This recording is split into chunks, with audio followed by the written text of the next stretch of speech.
जी प्यारियो, तुहाडा अपना यूसुफ पंजाबी और सजरी सवेर का सलाम। हवा नहीं चल रही लेकिन ठंडक है। मौसम जिमें एक बिल्कुल ड्रायर और कूल मज़ेदार किस्म का। कुछ चीज़ां होंदियां ने ज़रूरत तो ज़्यादा ठंड हो गई, ज़्यादा गर्मी हो गई, तुहानूं उहदे वास्ते कोई बंदोबस्त करना पैंदा है, यानी गर्मी तो बचन वास्ते या ठंड तो बचन वास्ते। लेकिन एक ऐसा मौसम हुंदा है जिहदे च तुहानूं किसी किस्म का कोई इंतज़ाम नहीं करना पैंदा, तुहाडी बॉडी एडजस्ट हो जाती है, उहदे नाल तुहानूं चंगा लगदा है। हुण हल्का हल्का हवा दा झोंका जदों आंदा है तो बहुत अच्छा लगता है। इस तरह अज असी गल करने हाज़र जवाबी की। हाज़र जवाबी की है, मेरे ख्याल है कि जिहड़ा जहानत की गल है, हाज़र जवाबी तुहाडी हाज़र होने का ये सबूत हुंदी है कि तुसीं ज़हनी तौर पर उत्थे हाज़र हो। कदी कदी तुसीं हाज़र भी हुंदे हो लेकिन उस वेले तुहानूं गल नहीं आ रही हुंदी। वो जदों तुहानूं उहदा जवाब देना चाहिदा है उस वेले तुहाडे ज़हन च गल नहीं हुंदी। हाँ, जदों हो जांदी गल, थोड़ा टाइम गुजरदा है तो तुहाडे ज़हन दे विच बड़े कमाल किस्म दे उहदे जवाब आंदे ने और उहदा उस वेले फ़ायदा कोई नहीं हुंदा। इहदी वजह की है? इहदी वजह इहदियां बल्कि दो तीन वजूहात हो सकदियां ने, क्योंकि ये साइकोलॉजी का सारा है प्रॉब्लम। कदी कदी तुसीं जदों उस जगह बैठे हुंदे हो या तो कुछ ऐसे लोग होंदे ने जिन्हां दा तुसीं एहतराम इस तरह करते हो कि उन्हां दे सामने बोल नहीं सकते, या फिर यह हुंदा है कि तुहाडे ज़हन ते कोई दबाव हुंदा है उस महफिल दे विच। तुसीं समझदे हो कि तुहाडे नालों ज़्यादा मोतबर और जानकार लोग बैठे ने और तुसीं समझदे हो कि इन्हां नालों चंगा मैं की बोल सकदा। एक क्या हुंदा है। तीसरा, तुसीं इंटरस्ट ही नहीं लै रहे लेकिन गल तुहाडे खिलाफ हो रही है, ना बोल के तुसीं अपना इमेज जिहड़ा है ना उहनूं घटा रहे हो। ये तीन चीज़ां होंदियां ने। असीं की कर सकने आ कि जिस महफिल विच बैठने आ, एक तो सानूं गल गौर नाल सुननी चाहिदी है कि बंदा की कह रहा है। जदों तुसीं गौर नाल सुणदे हो तो तुसीं इहदा मतलब है कि ज़हनी तौर पर बिल्कुल हाज़र हो, और ज़हनी तौर पर जो हाज़र हो तो तुहाडे फिर हाज़री दे विच ही वो हाज़र होने का जिहड़ा प्रेजेंट होने का ये फ़ायदा है कि उहदा अगर जवाब कोई मुनासिब जिहा जवाब तुहाडे ज़हन च आया जिहड़ा कि तुहाडे मुतल्लक है तो तुसीं उस वेले बोल सकते हो। दूसरी गल है कि हर बंदे नूं अपने दिमाग ते सवार कर लेना इस माने च कि वो बहुत ज़्यादा ज़हीन है और तुहाडी उत्थे गल करन दी की ज़रूरत है, वो तो बहुत चंगियां गल्लां करेगा, यह बिल्कुल गलत है। हर बंदे की अपनी जहानत, हर बंदे का अपना नॉलेज है। हो सकता है कि जिहड़ी गल तुसीं करनी होवे उहदे नेड़ियों भी ना लंघी होवे, उहदे कोलों भी ना लंघी होवे वो गल। लिहाजा किसी नूं एडी भी कोई ज़हन ते सवार करन दी ज़रूरत नहीं हुंदी कि उन्होंने तुसी बिल्कुल अकले कुल समझो। अकले कुल समझना ही हुंदा है ना कि जो यदी मौजूदगी च मेरे बोलण की की लोड़ है।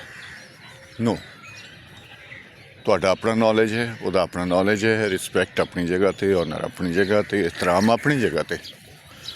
ਪਰ ਇਹ ਬਿਲਕੁਲ ਵੀ ਨਹੀਂ ਹੈ ਕਿ ਉਹ ਮਤਲਬ 100% ਚੰਗੀ ਹੀ ਗੱਲ ਕਰੇਗਾ।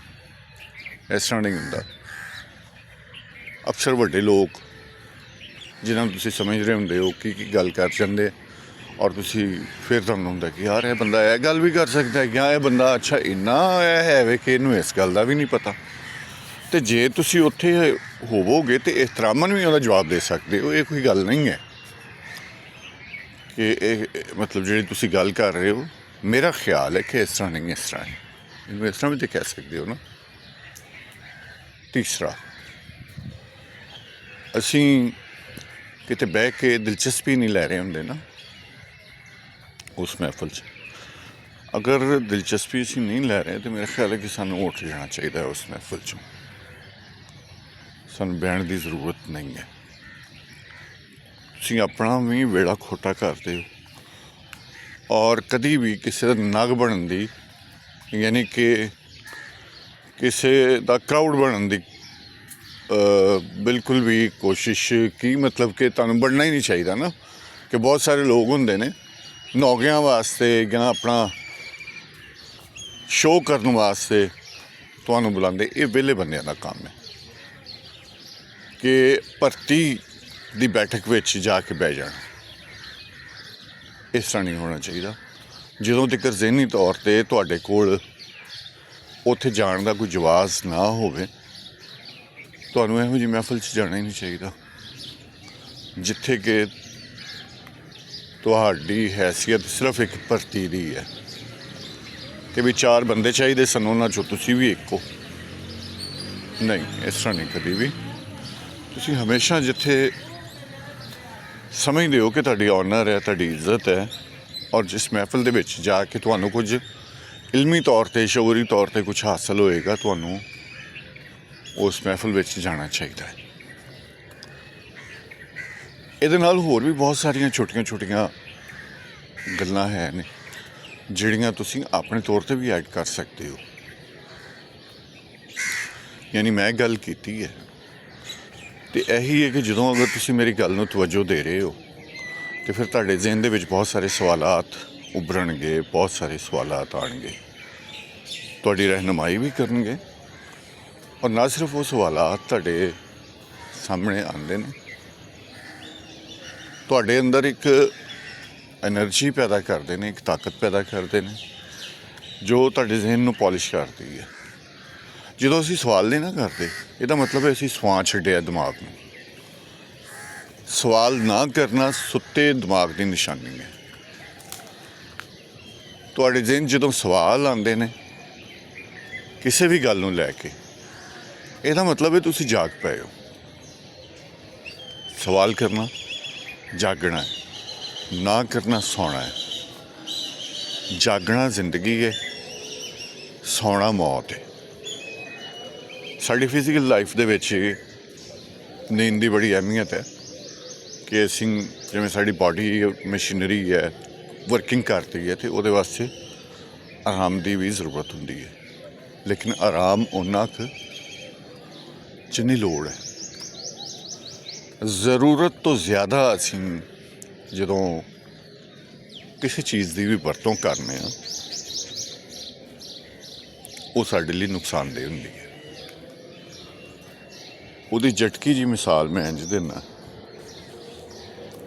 ਕੁਛ ਤਾਕਤ ਵਾਲੀਆਂ ਚੀਜ਼ਾਂ ਦੀ ਚਲੋ ਮੈਂ ਦੇ ਦਿੰਦਾ ਕਿ ਅਸੀਂ ਕਹਿੰਦੇ ਹਾਂ ਅਸੀਂ ਜੀ ਦੇਸੀ ਘਿਓ ਖਾਂਦੇ ਹਾਂ, ਬੋਡੀ ਵਾਸਤੇ ਬੜਾ ਚੰਗਾ ਹੈ,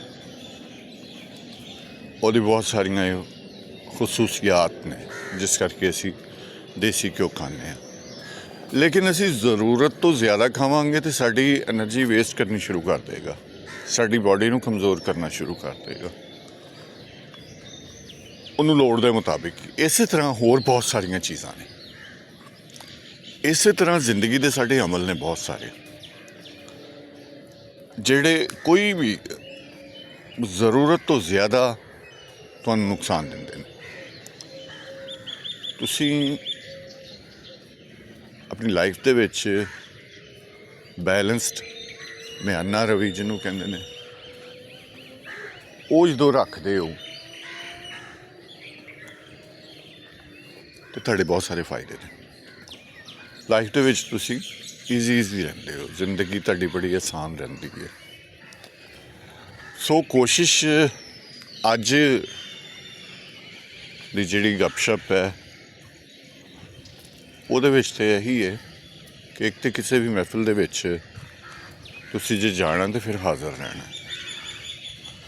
ਦੂਸਰਾ, ਬਿਨ ਬੁਲਾਏ ਭਰਤੀ ਦੇ ਕਈ ਬੁਲਾਉਂਦੇ ਵੀ ਹੁੰਦੇ ਨੇ ਭਰਤੀ ਵਾਸਤੇ, ਤੇ ਨਹੀਂ, ਤੁਹਾਨੂੰ ਨਹੀਂ ਜਾਣਾ ਚਾਹੀਦਾ।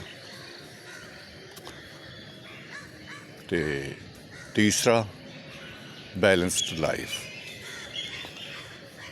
ਆ ਵੇਖੋ ਪਰਸੋਂ ਮੀਂਹ ਪਿਆ ਹੈ ਨਾ, ਤੇ ਇਹ ਸੰਭਲ ਦਾ ਰੂੰ ਇਹ ਸਾਫ਼ ਹੋ, ਇੱਥੇ ਕਿੰਨਾ ਪਿਆ ਹੋਇਆ ਸੀ, ਹੁਣ ਬਿਲਕੁਲ ਵੀ ਨਹੀਂ ਹੈਗਾ। ਯਾਨੀ ਉਹ ਹਵਾ ਉਸ ਤੋਂ ਪਹਿਲੇ ਹਨੇਰੀ ਆਈ ਉਹਦੇ ਨਾਲ ਉੱਡ ਗਿਆ, ਤੇ ਉਸ ਤੋਂ ਬਾਅਦ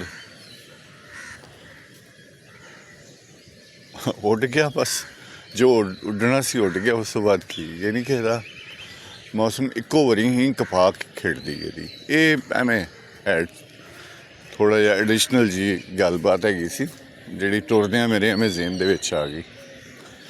ਸੋ ਪਿਆਰਿਓ, ਖੁਸ਼ ਰਵੋ, ਆਬਾਦ ਰਵੋ, ਜਿਉਂਦੇ ਵਾਸਤੇ ਰਵੋ, ਤੇ ਅਗਲੀ ਮੁਲਾਕਾਤ ਤੱਕ ਰੱਬ ਰੱਖਾ।